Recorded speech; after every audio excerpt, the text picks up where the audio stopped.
है संत जन नाम सुनकर के, अच्छा नंद बाबा हमको जानते हैं, जाने तुम्हारे काजे यशोदा मैया ने 56 भोग बनाए आज घर पे। बेचारी थाली लगाए के बाट निहार रही है कि महात्मा आ रहे होंगे। अब मैं यही मारे तो भेजो कि देख क्या महात्मा कहाँ रह गए, जल्दी घर भेज दे, प्रसाद पवानो है। महात्मा कहते हैं यशोदा मैया ने हमारे लिए, उनको कैसे पता कि हम आने वाले हैं? बोले हमें सबकी पता हो रही। बाबा तुम जल्दी घर पहुंच जाओ, यशोदा मैया वहां पे थाल लगाए के बैठी है। अच्छा लाला तुम कहाँ जा रहे हो? वो मैं मिष्ठान लेवे जा रहा हूँ बाजार, आप जाओ। 3 वर्ष के लाला। महात्मा सोचते हैं कैसे माता पिता बताओ 3 वर्ष के लाला से मिष्ठान मंगवा रहे हैं। महात्मा से कह देते हैं तुम नंद भवन जाओ और ठाकुर जी आगे चले जाओ। फिर दूसरे महात्मा मिलते हैं, फिर उनके पैर पड़ के यही बात, तुम यहां डोल रहे हो और नंद बाबा तुम्हारे जमुना जी बात निहार रहे हैं। यशोदा मैया ने 56 भोग बनाए, घर पहुंच जाओ, मैं मिष्ठान लेके आऊं। फिर तीसरे महात्मा मिले, फिर उनसे वही दंडवत, अरे बाबा सुबह ते मैं बूढ़ा है गया, तुम्हें खोजते खोजते कारो पड़ गो सूरज में, तुम यहां डोल रहे, जल्दी चलो घर। यशोदा मैया ने 56 भोग बनाए।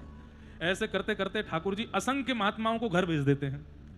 यहां नंदनानी यशोदा झाड़ू लगाती लगाती जैसे बाहर आवे, इतने सारे महात्मा ने देख के हाथ जुड़ा, जय हो महात्मा जी, राम राम, आप सब कहां से? अरे मैया छोटा सा कन्हैया मिलो हमें, माँ ने बताई कि आपने 56 भोग बनाए, थाल लगा के तैयार रखी है, अब भूख तो नहीं है लेकिन अब आमंत्रण है, तुम कैसे, हम अभी संध्या बंदन कर लेते हैं, आप तब तक यहाँ चौकी लगाओ, प्रसाद पवाओ।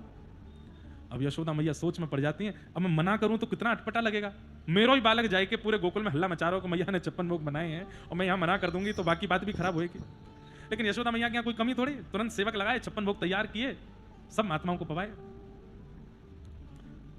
पवा करके दक्षिणा दे करके सबको। बोले नंद बाबा जमुना जी पे बात निहार रहे हैं, हम वहां चले जाते हैं। जाओ। इतने में ठाकुर जी आते हैं। यशोदा मैया गई, लाला पकड़, अरे यहाँ पे आ, बड़ा उधम मचावे। मैंने कहा क्यों मैया? अरे सवेरे ते जावे, सवेरे संतन ते के आवे, मैया बात निहार रही है, 56 भोग बना के बैठी है। कहा बनाए हो मैंने? कौन से की बात निहार रही मैं? झूठ काई को बोला करे? इतने सारे महात्मा भेज दिए घर पे, बताओ कितने हार गए हम। एक महात्मा, वो तो एक एक बिलांद रोटी खाई के गए है। ठाकुर जी हंसने लगे, मैया मैं कारण बताऊं? बोले हाँ बता। बोले 2 कारण हैं, एक कारण सुन के तू मुंह को अपने हृदय से लगा लेगी और एक कारण सुन के तू मुंह को छड़ी लेके भागेगी। पहले कौन सा बताऊं, बता। मैया बोली छड़ी वालों पहले बता दो। बोले ना फिर तो मैं भाग ही जाऊंगा तो हृदय से कब लगावेगी, पहले हृदय वालों सुन ले। बोले हाँ हृदय वालों बता। बोले मैया देख नंद बाबा की इतनी संपत्ति है, शास्त्र के में कि संपत्ति को दशांश दान करना चाहिए, जितनों कमामे वाको 10% दान करना चाहिए।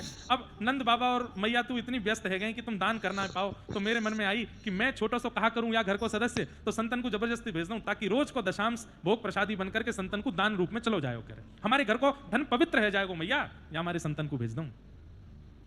मैया ने अरे मेरो लाला तू 3.5 बरस को, लेकिन ऐसा ज्ञानी किसी बात करे, कथावाचक बनेगो बड़े है के?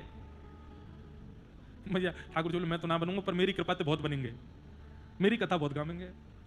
अब लाला दूसरी बात बना लो। बोले पहले छड़ी तो लिया मैया, अपने आप ही कह रहे हैं। मैया बोली छड़ी की जरूरत ना, तू बता दूसरी बात क्या है? बोले दूसरी बात ये है मैया, पहले मैंने दूर खड़े हो जाऊं। ऐसी कहा बात है? बोले नहीं होता दो, दूर खड़े हो गए। मैया वो बात ये है कि तू धीमे धीमे मोटी होती जा रही है, न को परिश्रम ना करे, तो मैंने इतने संत भेज दिए कि उनकी प्रसादी बनावे में रसोई जावेगी, फिर कभी बाहर जावेगी, दही मथेगी, मक्खन निकालेगी, सो मेरी मैया को एक भजन कम हो जाएगा, उन्हें छरेरी सी हो जाएगी, या हमारे संतन ने भेज दूं। मैया बोली अच्छा बजमारे तो बताऊं मैं, छड़ी लेके भागी पीछे से। ठाकुर जी मधुर लीला करते हैं।